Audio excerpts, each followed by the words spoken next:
Well, I think that one of the reasons why magic is so wonderful is because it cannot be explained. But you know when it happens, when something magical happens, you go, what happened? That's what it was like watching the Ramones. It's like, okay, what is this?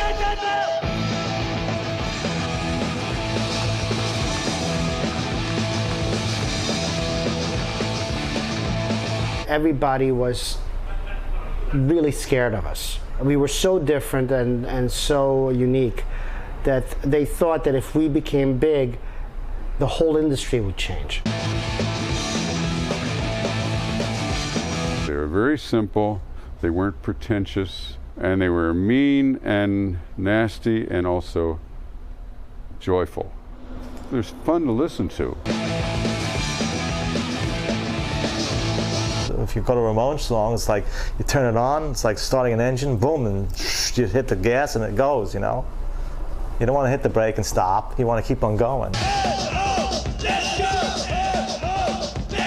Between the period of about 1975 and 1978, we were probably the best rock and roll musicians in the world.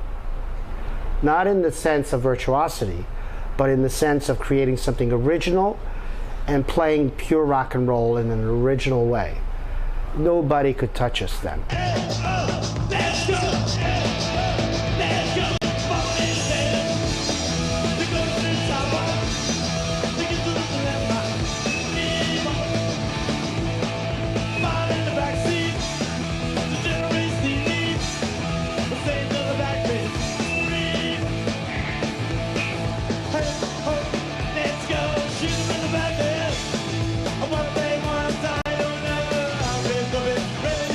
I had been a rock and roll fan all my life, since I was 8 years old. And I heard Elvis Presley for the first time. And rock and roll, more or less, is what I followed. It was my guiding light. I was very much aware that rock and roll was the tool or the weapon that young people had. And it was just breaking down barriers and taboos and prohibitions and, you know, just blowing people's minds. And that was great. And all of a sudden, 1973, none of that is happening anymore. And then here come the Ramones. And it's like, all right, now we kind of start all over again and let's try to get it right this time. Hey, hey, let's go! Hey, oh, let's go! Hey, oh, let's go! Hey, oh, let's go! I'd seen the New York Dolls. When I say I'm in love, you best believe I'm in love, L-U-V.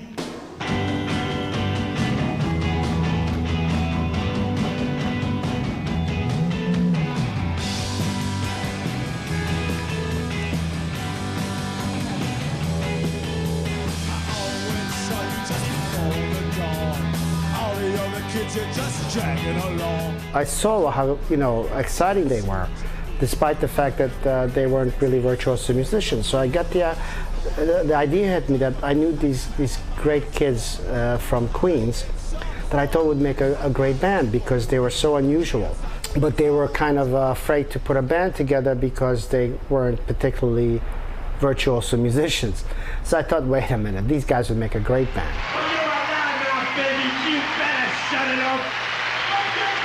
We started like the summer of 1974, and we grew up together, lived in the same block, we were friends. It's something we always wanted to do. It's an unnatural phenomenon.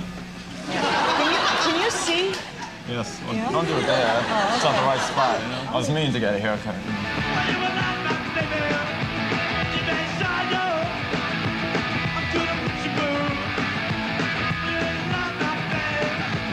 I was there from the beginning, pre-beginning, to well after the end. So I was there. Tom and I were friends I knew him from junior high school and high school. And he was always into music, and he approached me and said, do you want to why don't you pick up bass and play bass? And later on, somebody approached me to open up a rehearsal and recording studio on 20th Street downtown here. And I brought Tommy in, so we designed it and built it and managed it. Since we built it and managed, we had time for our own projects. I had my bands I was working with, and Tommy had his projects. And one of his projects happened to be the Ramones. He was just actually producing them at the time. He wasn't in the group at all. I was originally their manager. It was a trio, and Joey was playing drums, you know, and Johnny was guitar, Dee Dee bass. Later on, I realized that Joey was the best singer, so we decided to make him the lead singer. And we brought in, we tried some drummers, and they didn't get what we wanted. Tom would sit down, play this. He wasn't a drummer, he was a guitar player, but he said, this is what you gotta do, play this like this. They couldn't find anybody. Eventually they said, why don't you be the drummer? So that's how they became the drummer of the Ramones, kind of fell into it. And it worked out, it clicked. As soon as I started playing drums, the sound sort of gelled.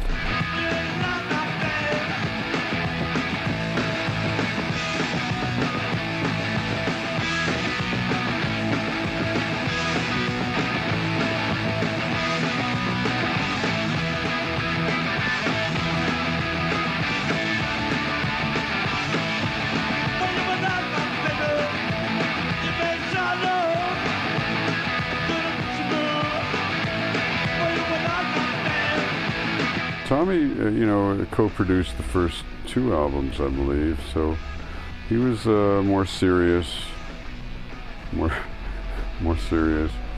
but he did keep things together in the first few years. It's very good.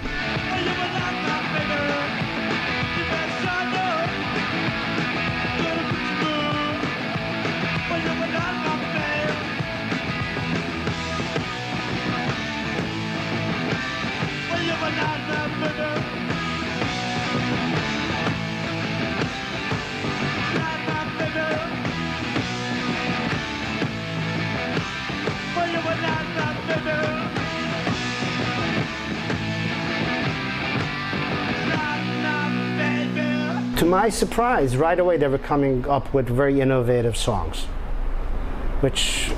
songs I'd never heard before. But Joey especially had an innate ability and love to create incredible pop songs. You know, it's interesting how he started writing songs. He was given a guitar that only had 2 strings on it. And he realized that if he tuned the strings in fifths, that by pressing just on them, he could come up, you know, just basically play like a 1-string instrument. He still got his idea out to somebody, and then somebody, you know, Johnny would play the right guitar part, but he still got his idea across, even on a 4-string guitar, you know, or 2 strings, or whatever strings he had at the time, you know. Didn't make a difference.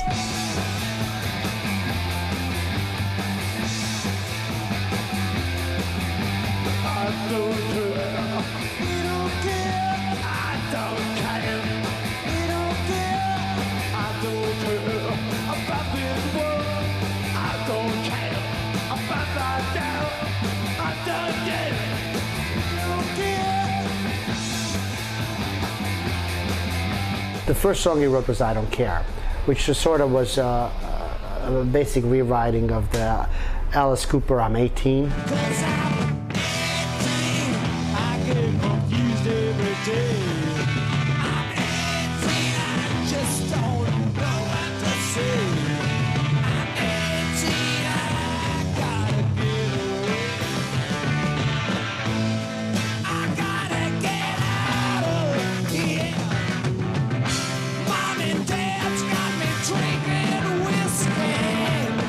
He went from there to, I think, one of his earliest, next song might have been, certainly one of his early songs was Beat on the Brat, whose melodic and chord changes on it are so brilliant and unique that he was already a virtuoso songwriter by about his second song. Oh yeah.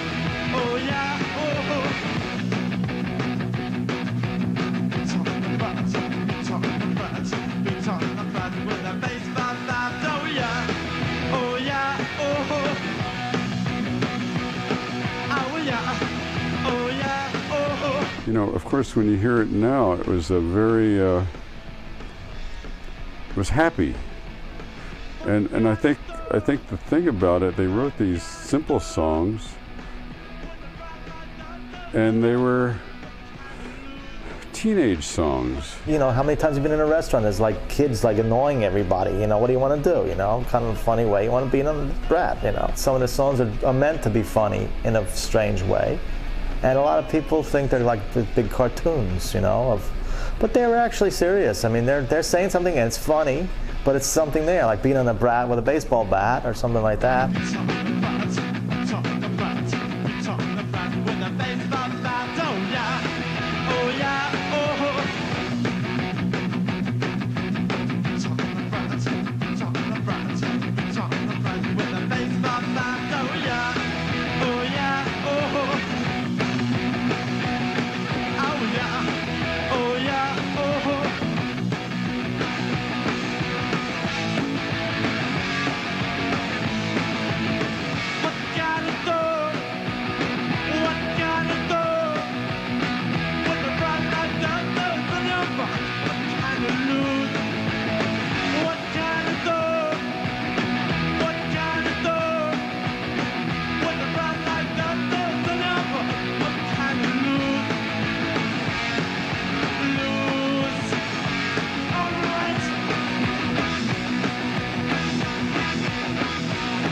Yeah, they were disgusted with the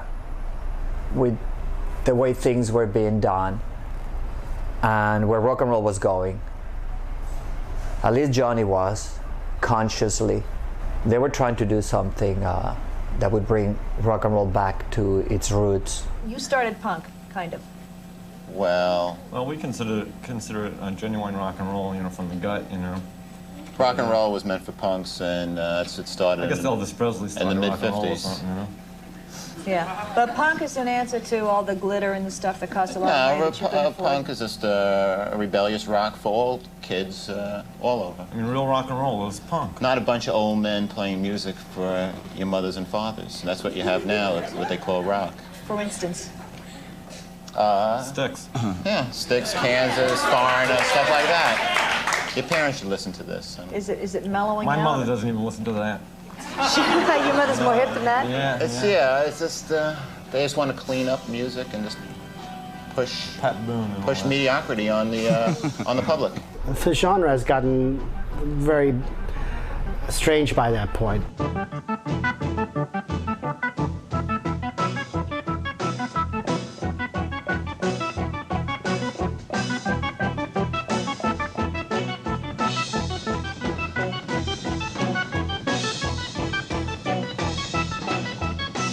Songs were like 6 minutes long with lots of solos and sort of virtuosity, which at first was great when it was practiced by Jimi Hendrix and Eric Clapton and people like that. Had really, 6 years on, it just got too messy. So we wanted to strip that down to its elements. We tried to bring back the original feel of rock and roll.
Well, they listened to a lot of music growing up. You know, Beatles, Stones, Who. Little Richard, Fats Domino, Elvis Presley, Jerry Lee Lewis, the Everly Brothers, and on and on.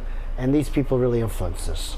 Fillmore East used to be down here. We saw all sorts of like Sly and the Family Stone, Blues, B.B. King, and we saw the Cream, and we saw Jimi Hendrix, and we saw a lot of stuff that was going on at the time. So, and then they were all influenced by that. And then later on, when the Stooges came out and MC5, you know, they influenced us a lot because, again, there was like a pure essence of rock and roll in that.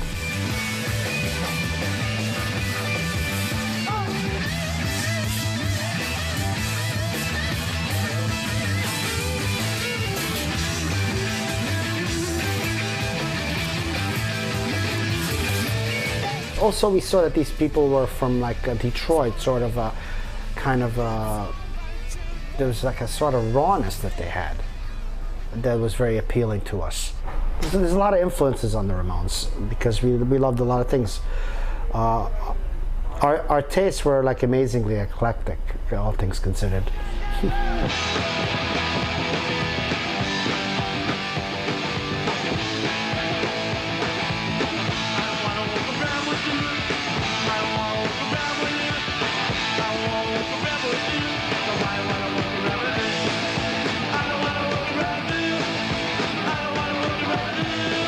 At that time, back in the early 70s, there were a few places for not top 40 cover bands to play, you know, that weren't just playing the cover songs.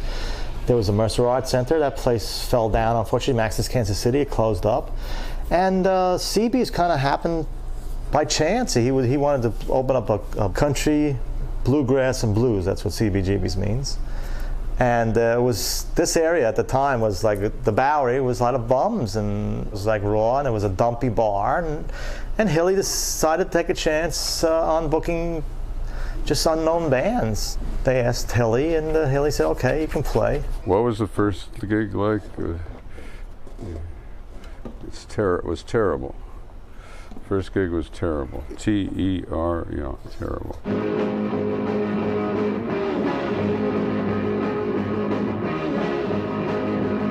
They had terrible gear. I mean, their amps were, everything was loose, their wires and everything, and they'd start and they'd stop, and everything was squeaking and screeching, and they couldn't get through a song, and they were yelling at each other on stage. It was a comedy of errors, you might say. It was not an auspicious first set, no.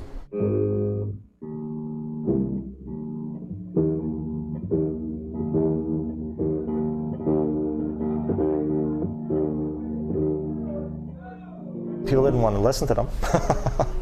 You know, you were going to a club and there was like 10 people there, or 15 people, and half of the 15 people didn't understand what was going on because they never saw anything like that.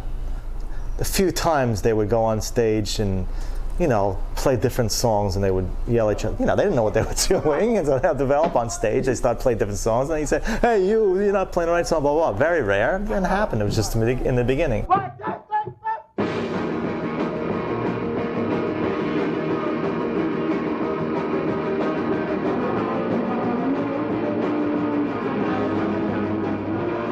After that, they realized that the beauty of the Ramones is the regimentation.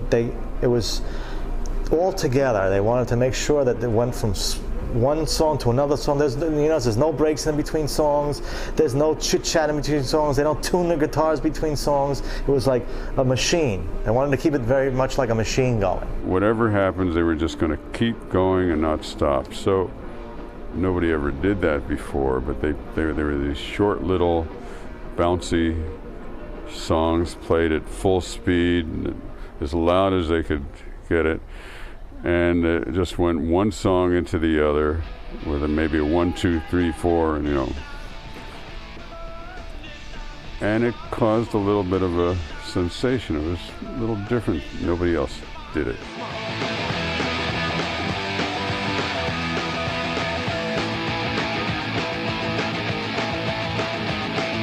Next time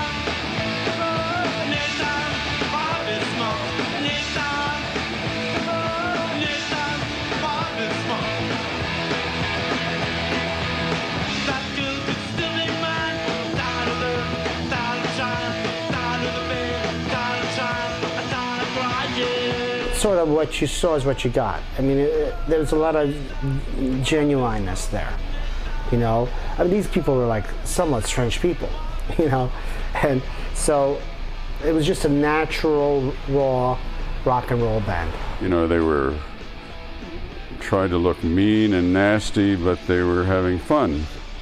So that combination with that high velocity drive, I think it startled people, and people started coming very quickly, more and more and more and more. They started coming out. So within a short time, the place was packed.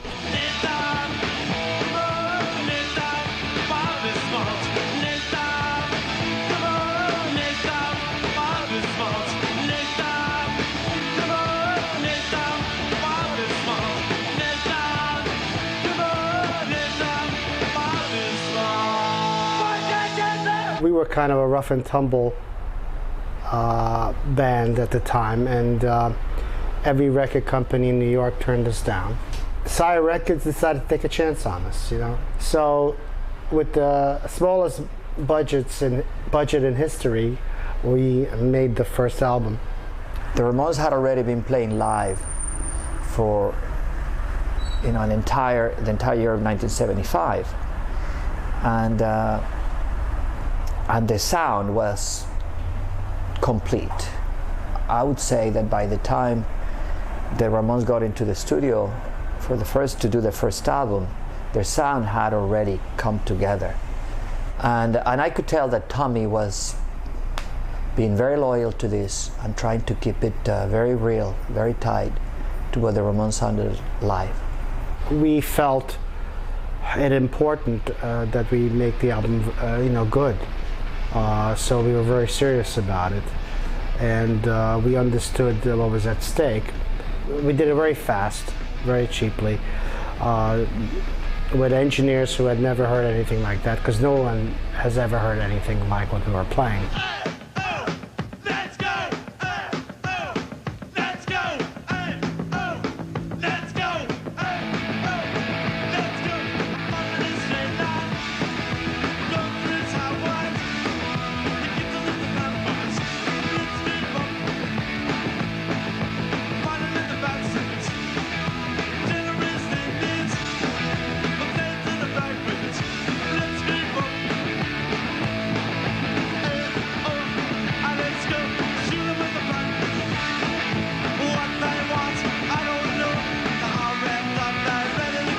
Probably even Tommy himself got caught by surprise by the limitations of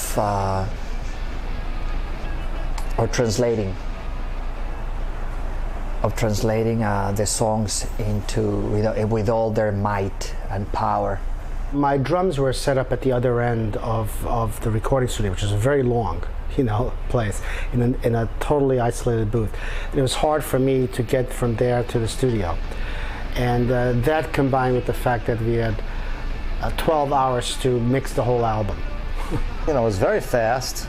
They had very little money, but they didn't need a lot of production money, and they didn't need a lot of time. The Ramones never liked to take a lot of time recording. It was just fast, take 1, 2, 3 takes, boom, boom, boom. And that's how it comes out, and it happens to work for the Ramones. Johnny's impatience started to come alive right there and then. One of Johnny's most common phrases was, "What's the holdup?" You know, what's going on? What's the holdup? Johnny wanted things done immediately. I think Joey was enjoying it very, very much. I think that Joey didn't mind, didn't care, going through whatever it took, you know, to make sure that everything was going to be all right. Johnny was the opposite. But Johnny was so efficient. Plus, the style of what he was doing just lent itself to, you know, do it fast, do it quick, do it right. And Johnny always did it right, you know, from the first time.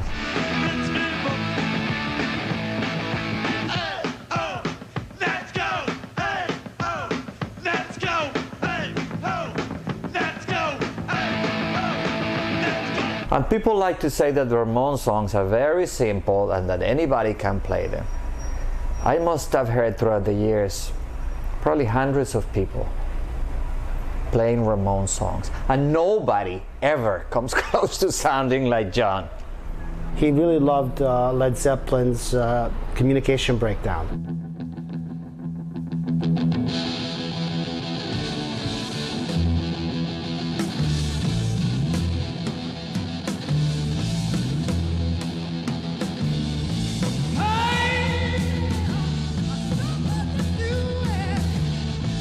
You know, the original opening riff of it, which is played with downstrokes. So he found out that that's how that's played, and he said, well, that sounds great, so he decided to play that.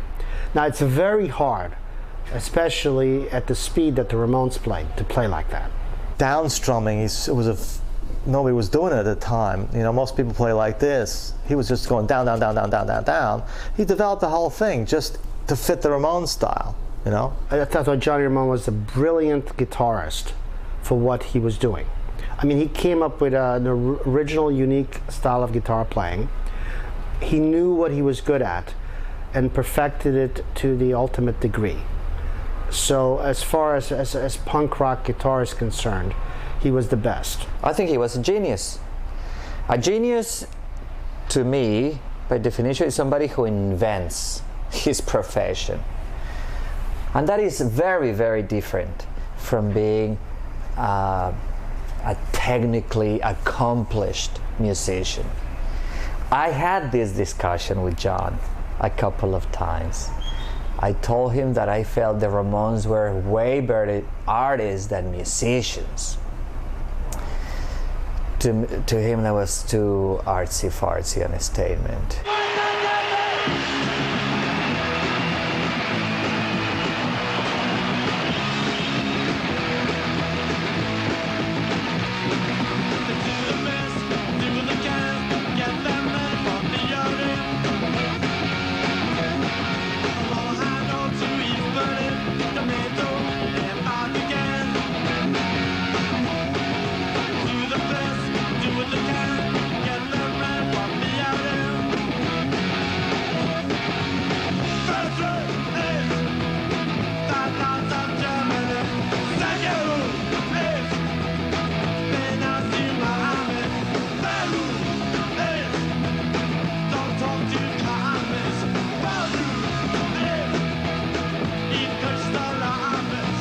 Leave Home, every single song is good.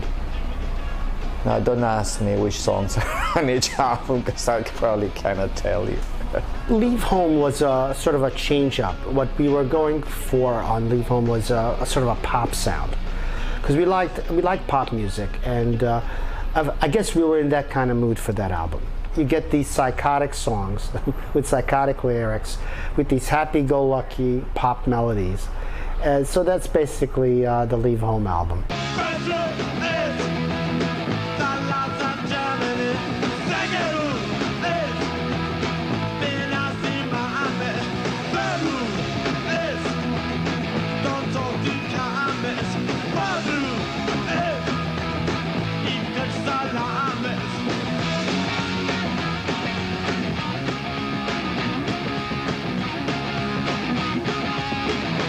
We spent a little more time producing it and making it. We had a higher budget.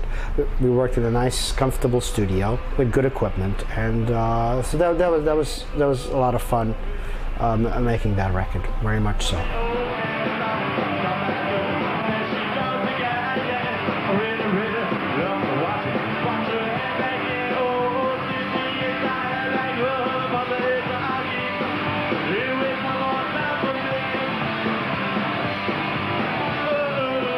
I happen to like Susie's a Headbanger very much, because to me that's like our country song.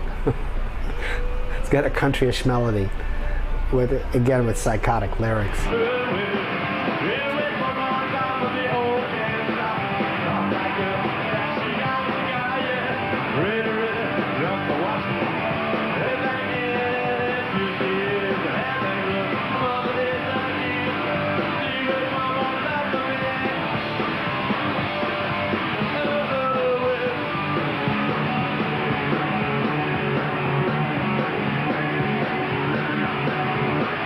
chewing out a rhythm in my bubble gum.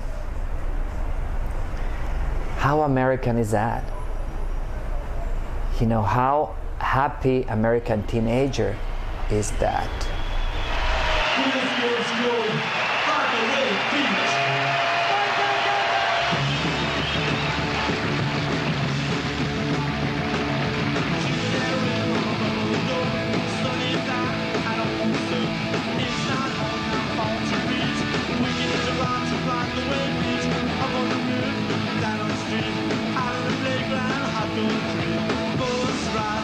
Too slow, the last nothing that's going on the radio. Rock, rock, rock the way beats. Rock, rock, rock the way beats. Rock, rock, rock the way beats. We get to rock the way beats. Rock, rock, rock the way beats. Rock, rock, rock the way beats. Rock, rock, rock the way beats. We get to rock the way beats.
Your permanent record, a record that's going to follow you throughout your entire life. You have managed to upset the entire school with this godforsaken noise. Noise? That's the Ramones' best album.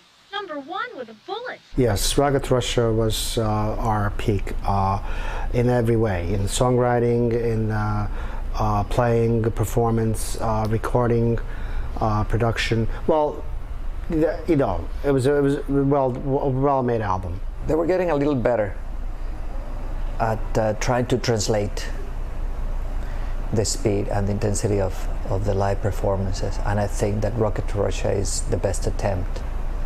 The Ramones were very fortunate in having 4 very talented songwriters. You know, different songs were written by different people, and but it was great, you know, because by starting with the second album, and especially Rocket to Russia, a lot of the songs were started to be written all together, you know, where we'd all basically contribute to the songs. We didn't write in the studio. The records were made fast. There was no time to write songs in the studio. Well, the kids are all hopped up and ready to go. They're ready to go now. They got this circle and they're going to the discotheque. Go. But she just couldn't stand. She had to break away. When you sit around and I said, oh yeah, oh yeah. She is a punk rocker, she is punk rocker, she is a punk rocker now. She is a punk rocker, she is punk rocker, she is a punk rocker now. But she's a punk rocker, a punk rocker, punk rocker, a punk rocker, a punk rocker, a punk rocker. And the kids are all hopped up and ready to go. They're ready to go now. They got the circle and they're going to the discotheque. Go. But she just couldn't stand. She had to break away. But they're sitting around, I did all.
Losing Tommy was a bit of a shock,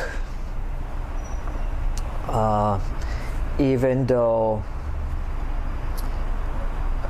we kind of knew that that he wasn't that happy. At the time, Tommy really, I mean, he, as I said, really started as a producer, and then he wanted to engineer and produce. So they kind of talked him into playing drums, and you know, it was great.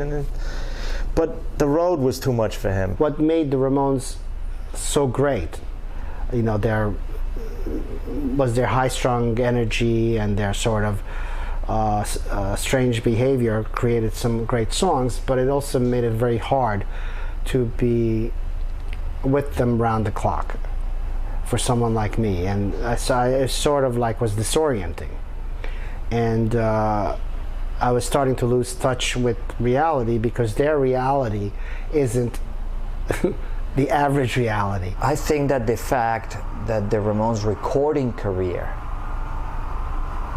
did not get the level of success that was expected, that reflected on Tommy. And since Tommy was the one that had been laying down his strategy and was the man with the theory and behind the action, I think that that made him the fall guy. Especially in the Ramones culture, especially in Johnny's world, somebody always had to pay. You know, when something didn't work, there had to be a guilty person, and that guilty person had to pay. That was Johnny's way. And I think that Tommy had to pay. So Tommy started being treated with less and less respect. So Tommy decides to leave, and everybody is kind of shocked and surprised. But of course, Johnny, in all his practical wisdom, decides it doesn't really matter. You know, that anybody that plays drums, that Tommy, if Tommy can teach him and explain to them the style, will do fine. He said, look, I'll produce the band, we'll find a drummer who can play better drums than me. They said, yeah, it's a good idea. And Marky happened to be in the scene. They knew Marky. He was with lots of groups, the Voidoids and television, and he goes way back. Great drummer. Brought him in. Tommy worked with him for a few months or so, and terrific. Fit in. He's a Ramone.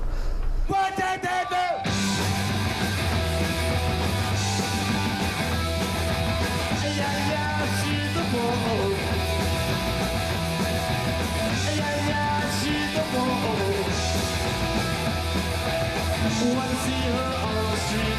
You know she makes my life blue. And you know I told you so. To the wall, to the wall. Yeah, yeah, she's my girl. Yeah, yeah, she's my girl. Wanna see her on the street. You know she makes my life blue. And you know I told her to the wall, she's the wall. When things were the most difficult for me, and for things just happening, you know, you remember more clearly, and I was more attached to the original band. But Marky's came, you know, a few years later, and he's done a very good job. I can't say who's better or not. I felt that Marky was a very good drummer. He could definitely hit the drums harder than Tommy.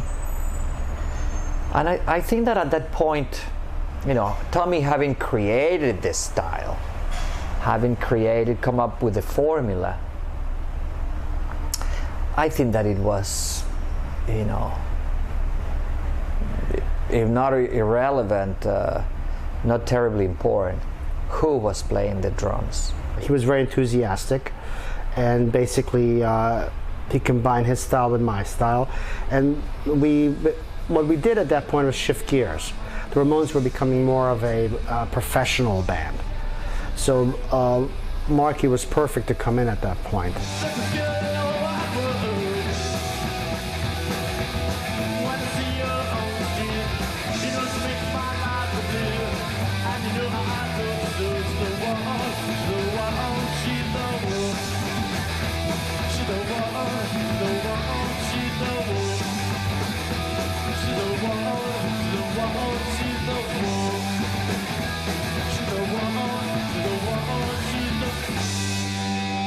That album was very influential in its sound and production techniques, and I'm very proud of Road to Ruin.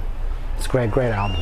Well, we'd like to do another new one of our brand new album called Road to Ruin. This one's called Don't Come Close.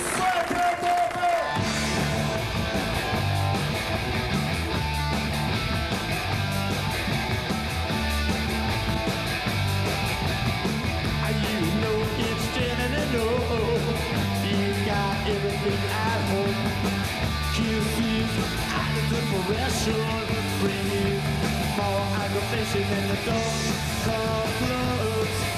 You don't come close. You don't come close. I had all the time to produce, okay? I was working with Ed Stasium, and it was just, I felt like a kid in a toy store. I had full reins and everything, and we used wonderful studios, and it was great working with Mark. You know, we set up the drums and got a great drum sound, you know, and the sound on that album is magnificent. We were trying to make a more commercial, radio-friendly record at the time, because they weren't accepting the great albums we were making before, so we were trying to maybe, if we met them halfway, we felt then they might play us on the radio. Radio didn't take to it at all, you know, not too much. They wanted the same old, you know, that's what they were used to. Did you get a lot of airplay? No. Why not? Because radio's like television, and all they want to do is push crap on the public.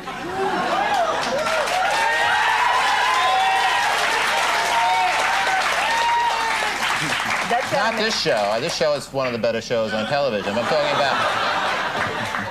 I mean, I'd say something bad about this show, too, but I just feel that way. I mean, I'm just talking about situation comedies and things like that. If that's what you right. want, yeah. I'm talking about situation comedies. But what about like radio? Yeah, that must make you mad, because you really... Yeah, you really thrive. I mean, you survive on airplay, don't you? You need that to sell your records, so... Yeah. Well, it helps. Radio just turned into a big business. It's you know, just pushing mediocrity, and just like it's just all they care about is money now. Like, take the '60s, it was definitely the most innovative time in the history of rock and roll and radio, where they play everything and they look for new things to play. And the DJs were the hit people, and they turned us onto the Beatles and various people like that. I mean, nowadays, you know, the DJs could care less. It's just a salary, and it's just radio's totally sterile. You know, it's they play their hit list. And homogenous. You don't really need it, though. Really? We haven't had it, and we're getting along just fine without it. Yeah. And kids don't, just because there is no radio doesn't mean that kids have to be stuck with mediocrity and not thinking. They just have to discover things on their own, whether it's us or anyone else.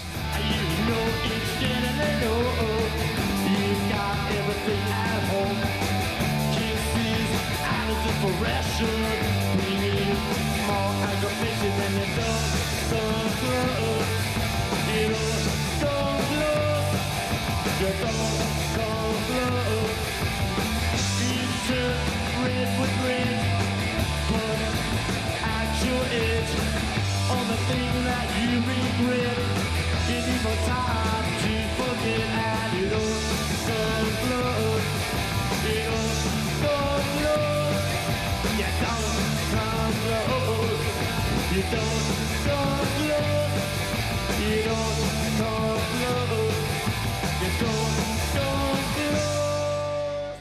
There are still songs that show this mental, you know, problems and mental anguish. You know, there is sedated, his bad brain or mental themes that they enjoyed, that they like to write about.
Well, they all had mental issues.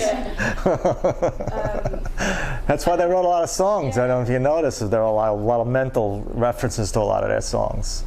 You know, they're spoofing on their own conditions, kind of. You know what I mean? What made the Ramones great was their sort of basic eccentricities and uniqueness combined with unfortunate emotional distress they might have brought with them and everything.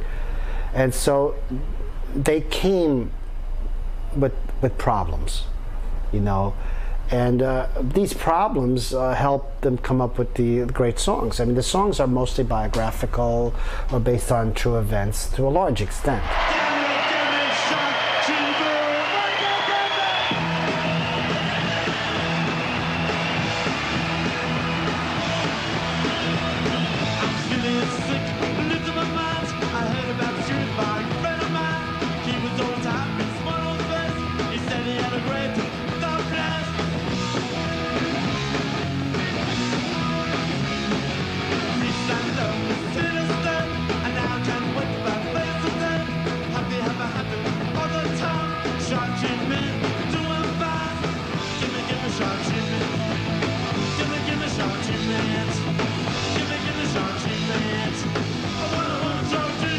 It could have been difficult for people around him, especially with his obsessions, with his obsessive compulsive behavior. Yeah, it was a pain in the neck being around him, you know.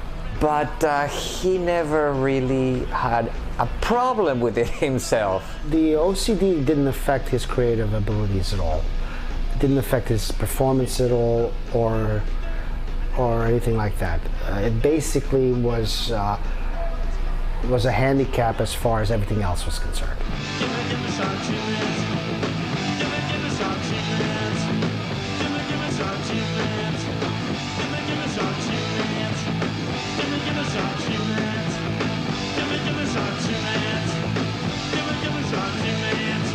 I wanna Compelling?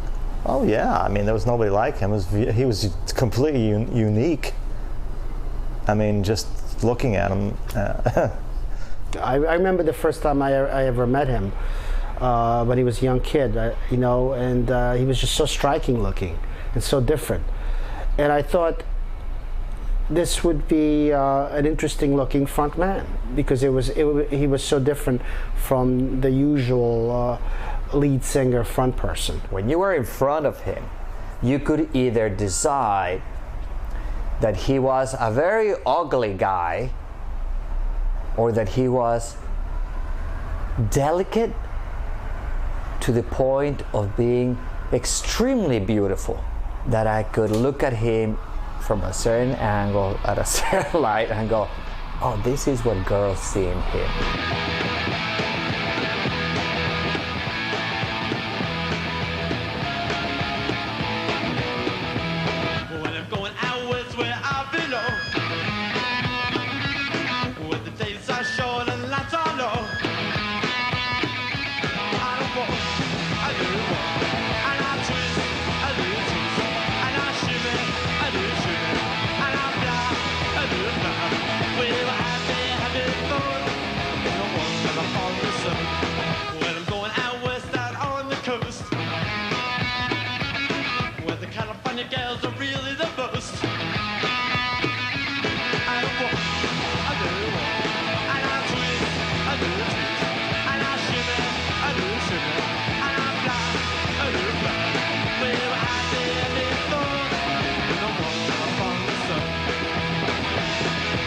Dee Dee was hanging out. We had his girlfriend who used to beat him up every now and then. She was a good-looking woman, but very tough. Connie. So every once in a while, she'd take a swing at him and did a good right hand. Dee Dee was amazingly creative and a really hard worker. Very, very prolific. He's like intense. He was an intense player. Whatever he did, he was intense. Writing, he was intense. Taking drugs, he was intense. He had to do too much of that. He'd write all the time. He'd just, you know, he's all off the road. He started painting. You know, he was a very intense character. He was so hyper and just so, you know, like seemed to have attention deficit disorder, like I say, and the fact that he could master the instrument was amazing. For the Ramones, he was great. It's very simple stuff, you know. I was a bass player, and I played a little more technical than him, but, you know, to be in the Ramones, he was terrific, you know. Dee Dee was definitely a role model certainly for punk rock bass, as well as other things. I mean, he influenced, like, the Sid Vicious was, if you look at him, he's kind of like a little Dee Dee, you know. He wanted to wear his bass like Dee Dee, wanted to dress like Dee Dee, and so he really influenced a lot of people. 53rd and 3rd. 1, 2, 3, 4.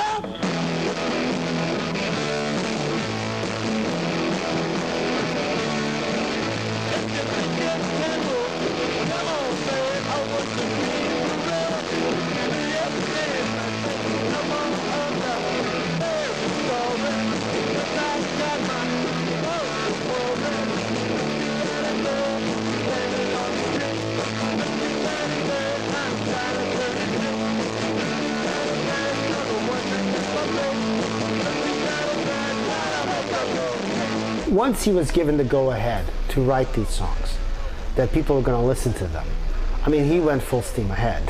Unfortunately, not. You know, he had problems. You know, mental problems. He had multiple personalities, and unfortunately, his personality that kind of brought him down took over too much. You know, if you read his books are like very depressing, and you know, everybody's against poor Dee Dee, and you know, it wasn't like that. You know, it's all in his mind basically, and he just couldn't handle it. What was going on? It's unfortunate.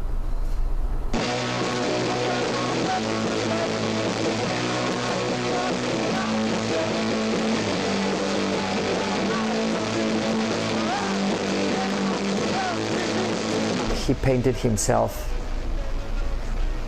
saying, "Hi, this is me, the good Dee Dee, the one that everybody loves so much.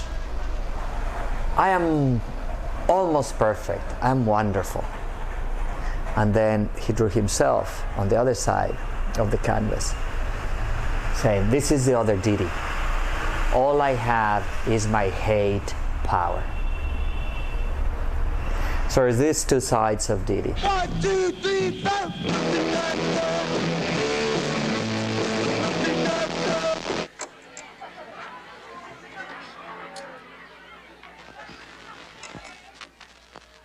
Hi, everybody. I'm Rick Randall, and this is Rock and Roll High School.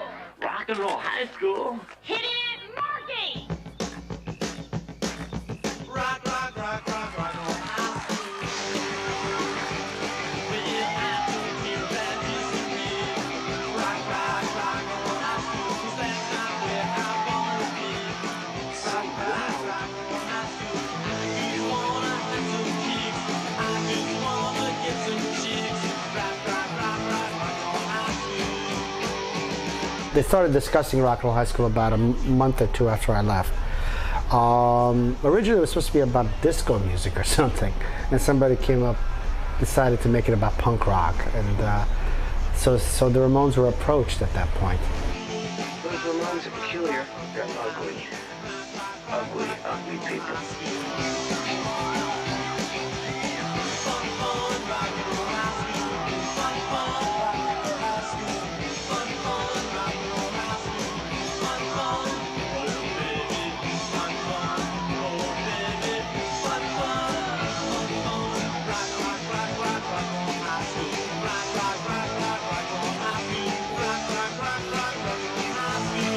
Think that the band enjoyed making? Yeah, they did and they didn't, you know. I mean, they were Johnny didn't like doing very much unless it was fast, boom, boom, boom. The problem with movies is you gotta sit around a lot until they set up the scene, and then they do the scene, and then they set in another scene, and you're sitting around.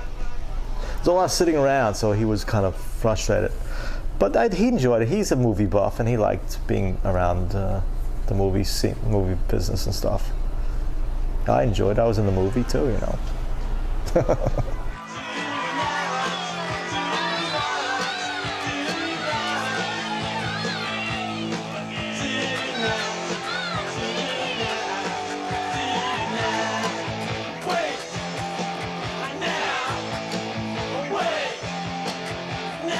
Phil Spector doing your album Into the Century. That must have been quite a buzz to work with that man.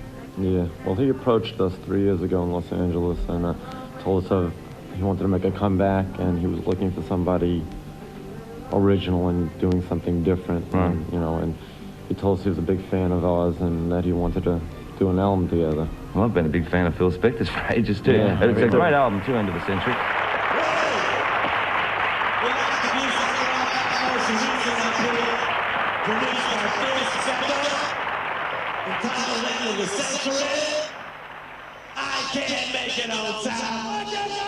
Phil Spector was a huge Ramones fan. He saw us and he gave us the great compliment of saying that we were the first band he's seen since the Rolling Stones that excited him, or something like that. And I thought, wow, you know, that was a major compliment from him. And so yeah, he very much wanted to work with the Ramones. Each producer brought their own little thing to the thing. They were always looking for somebody that would take them over the top, you know. Phil Spector, Graham Gouldman, John Beauvoir, somebody that the people, you know, just take them into the radio stations. Hey, let's play this album finally, you know.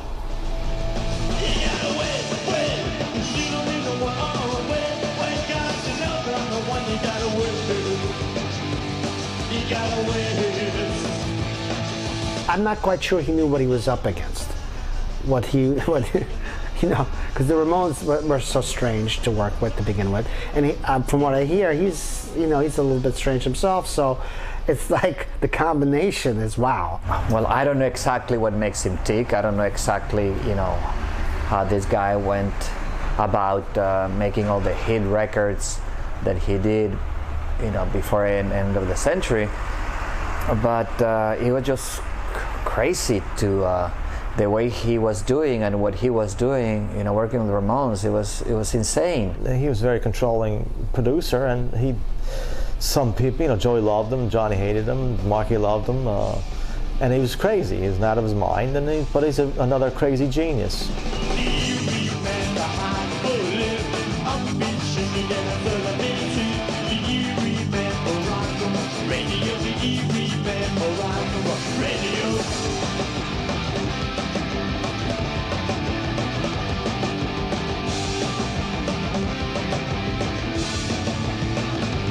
It's definitely a very interesting record, and there's a lot of talent that goes into it from both sides. So it's certainly a historic record for sure. It should have been great. It could have been great. I don't know exactly what happened. It's overproduced, that's for sure. I think that what happened is that instead of Phil coming close to the Ramones, you know, what he did was to bring the Ramones into his world. And it should have been the other way around. I think that he's the one that should have, you know, dived into the Ramones world and, yeah, you know, apply his technique and his style. But basically, it turned out to be more of a Spector album than a Ramones album. It should have been the other way around.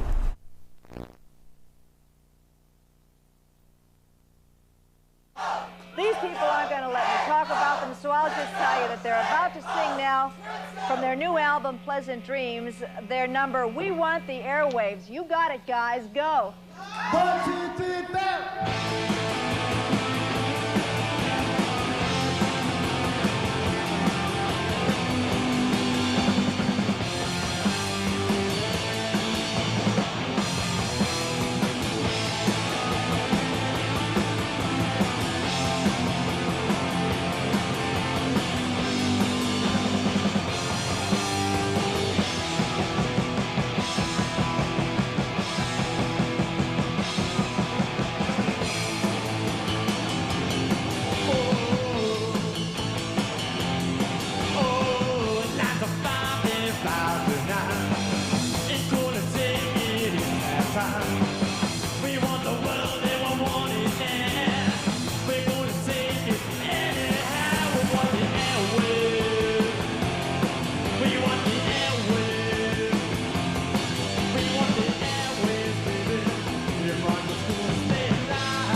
I think that right after end of the century, I felt like it was open season on the Ramones. I mean, anything goes. They'll try, you know, the record companies will just try anything and everybody to try to get something out of the Ramones. You know, they became like guinea pigs. I thought it was ridiculous. How do you feel about the bands that you really inspired back in the mid-'70s, like Blondie and these people, that have, in a sense, commercially eclipsed you? Does that make you mad at all? No. I mean, they took that way to do that, play, you know, disco music and things like that to make it. We do what we believe in, we have our integrity, and we're happy doing what we do. The only band that's probably the only band that stuck to its original ideals, you know. Everybody else took the easy route, you know. Everybody else either went the sound of Bruce Springsteen, like Elvis Costello and people like that, or they went disco, or they went reggae or something like that. And we're the only band that stuck to our original idea, you know. And which was hard-driving rock and roll. That's what rock and roll is all about, you know. Yeah. And we're not mad. We're doing what we want to do, and we're happy doing this. And you're making some money? Right. Obviously. I mean, there's room for everybody. There's no reason to shut out one kind of music, you know. There's room for everybody, you know. Well, you know, the Ramones would cycle between trying to have a commercial record to going back to their roots, you know, depending on what producer they brought in. That was them, I guess, going for a more rock and roll thing. Dee Dee consistently would write good songs, but I think that the sound was nowhere. It was getting farther and farther away from what made the Ramones great.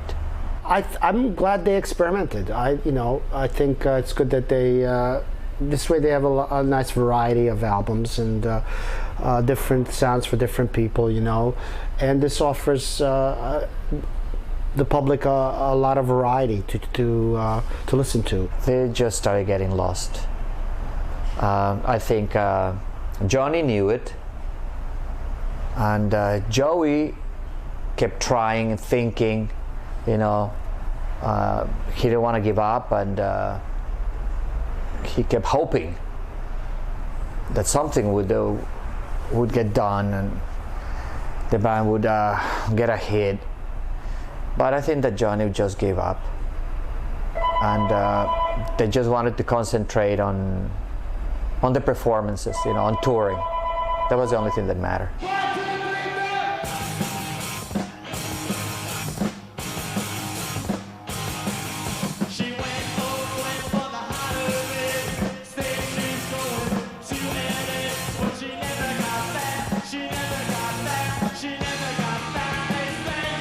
Do you think that Joey wrote KKK to obey the way about Johnny? Well, that's what I said in the movie, End of the Century. Maybe. This makes a good story, though.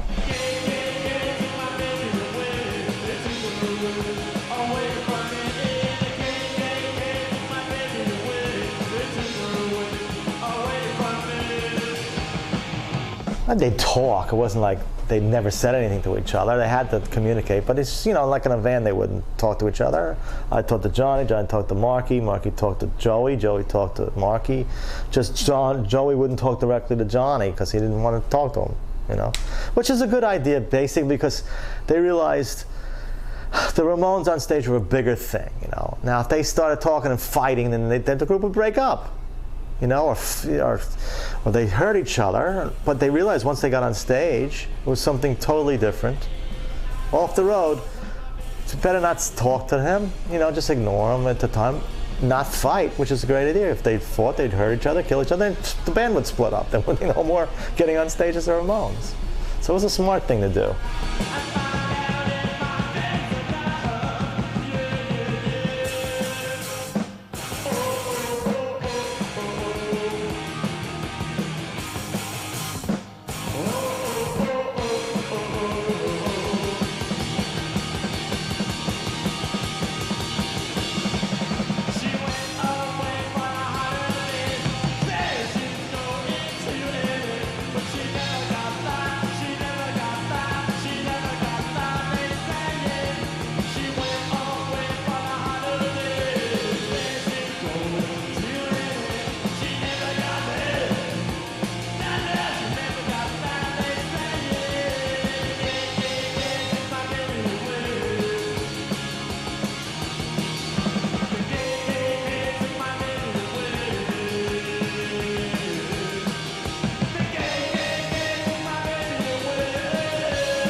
If you really haven't listened to it, and people kind of heard things about it, they'll just say, Ramones, forget about it. That's nothing there. People who say that don't really understand. They haven't had a chance to really listen to the songs. If you listen to the music, there's something there. It's a lot deeper than people think. There's a lot more going on than people think in the songs and the structure. You know, there was all very well thought out and structured. I mean, that was good. Johnny was very good at that. He was very good at structuring things. He was very taskmaster-ish. That's why Dee Dee didn't, towards the end, he didn't like being told what to do and too much, So he kind of wanted to just go, I don't want to be in the Ramones army anymore. I'm leaving, goodbye.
The Ramones style of music is 100% punk. The Ramones didn't so much create punk as start a whole genre of music which led on to alternative music, new wave music, punk rock, modern rock. They were a catalyst for what was going on. There's nobody that sounds like them, otherwise you think they're copying the Ramones. I mean, it's a very definite sound and kind of thing they do.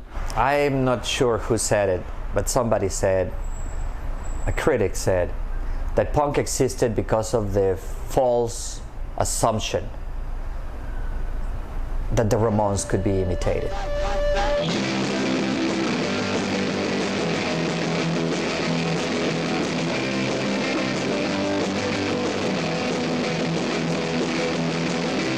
It's just a wonderful feeling to feel like you're in the best band in the world, which is the way I felt when I was working on those records, and I felt very privileged to be able to be at that place doing this. I couldn't believe that this was actually happening.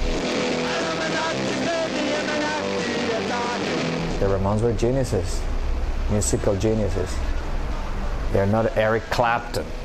Let's put it that way, you know what I mean? Eric Clapton's a great musician. The Ramones are great artists who play music, the best punk rock in the world.